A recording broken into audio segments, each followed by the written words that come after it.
Guys, the Pokemon Company just gave us our best look yet at Pokemon Winds and Waves, and we didn't actually see anything. We heard it. What am I talking about? Yes, the Pokemon Company just dropped a behind-the-scenes orchestral recording of the Pokemon Winds and Waves main theme, and I think this main theme tells us a lot about what these games have in store, so we're going to dive into that today. Welcome back to Bros and Badges, and yes, we are talking about the main theme for Pokemon Winds and Waves. First off, I'll just say it is glorious. There's a sense of wonder and a sense of adventure and also a sense of danger that I feel like we have not experienced in a Pokemon game in a long time. Also, if there is a favorite Pokemon score that you guys have and you're like, no, this is so much better than what I just heard, please feel free to drop it in the comments. And while you're doing that, please like and subscribe, because we're not going to be able to keep making these videos unless you like and subscribe. So toss some wind, toss some waves onto that subscribe button. But what does this mean for the Pokemon Winds and Waves games? What does this soundtrack actually tell us? The hopeful brass, the soaring strings, the heroic progression, there is a sense of setting off on a journey that feels very reminiscent of the first Pokemon games, and I think that is super important. As Gen 10 is coming out, there is clearly a throwback to that energy we felt in the first Red and Blue Pokemon games, a sense of adventure that I have been looking and waiting for in a Pokemon game and in a Pokemon soundtrack. I feel like in more recent games, the soundtracks have been a bit more chill and atmospheric, but this is not that. This is grand and epic and huge on a scale that we have not really heard before. It feels downright cinematic. And also, like I said, there is a danger to it, and I think this is the most important part. The percussion feels almost like raging storms, winds and waves crashing against the boat as we're rocking our way through winds and waves. I don't know if there's going to be a boat, but that would be kind of cool if we could just sail around. We'll probably sail on a Pokemon like we do in every other game, but it gives me this energy and this vibe of like dangerous oceans and unknown territory, ancient mysteries that we're going to be exploring. But if you harken it back to the old games like Red and Blue or Silver and Gold, there was a sense of danger that is really not present in current Pokemon games. They give us these kind of like safe and cozy vibes now, which is great, and sometimes that's really called for. But after Pokopia, you know, I've had my safe, cozy vibes. I'm ready for a little danger. Yes, I know that Pokopia is actually about, you know, the end of the world, yada yada, but it still feels safe and cozy. This game is looking like it is not going to be safe and cozy. It is going to toss us right into the seas. We're going to be setting off an adventure where there is all kinds of danger, from the weather, from the environment, from different legendary Pokemon, possibly from an evil team that is actually evil again.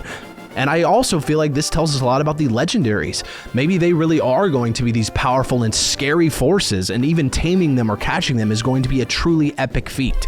But most importantly, this game feels like exploration. Oh my goodness, on a scale that we have not heard before. It makes me think of sailing, drifting through unknown spaces, discovering islands, and truly surviving storms. Instead of just battling trainers and battling gym leaders, we are also going to be battling the environment, and that's really the energy that I get from this soundtrack. The players did such a great job. Like, you look at their faces, they're like so honed in, they're so strategic, and then you've got that cute like person in a Pokemon outfit, you know, really trying to offset how dangerous it feels by the cutesy vibes, which is great. But yes, guys, this feels about the journey. It feels like it's about the voyage again, and I am so excited for that. There really are going to be unknown places to explore. Maybe we can actually go inside of buildings again. Like, that would be great. But also, let's talk about what this reveal means in and of itself. Why is this important? Why is Game Freak revealing this now?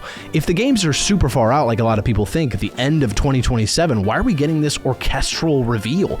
Well, honestly, it kind of makes me think that maybe the games are coming out sooner than expected. Maybe this is a marketing push for early 2027 or summer 2027. Maybe Joe's going to get his flowers because Joe said that he thinks it's an early 2027 release, and I said I think it's late 2027. I think I'm still leaning towards late 2027 just because I don't want to get my hopes up and then have them dashed against the winds and the waves and the seas. But I don't know. This is starting to make me turn around. I would love to see this game come out sooner than later. It feels so cinematic, and I think that this is Game Freak and the Pokemon Company's way of saying, yes, this game is going to be big. It's going to be on a massive scale. That's why we have this big, massive orchestra doing the score, and that's why it is a big score. It doesn't feel chill. It doesn't feel like it's in the background. This is taking center stage, and I think it's their way of saying we also want Winds and Waves to be center stage. This is not just a game. This is also you stepping into your own Pokemon journey, your own Pokemon world, which is what so much of us want from a Pokemon game, is just to feel like this big escape into the anime,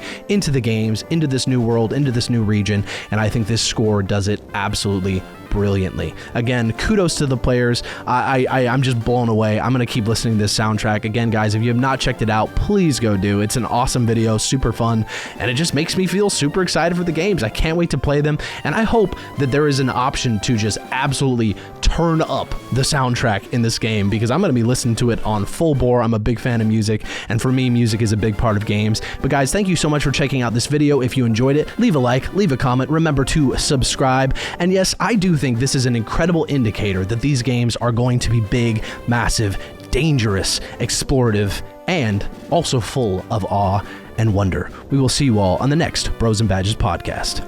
Whoosh. That was me winding and waving out of here.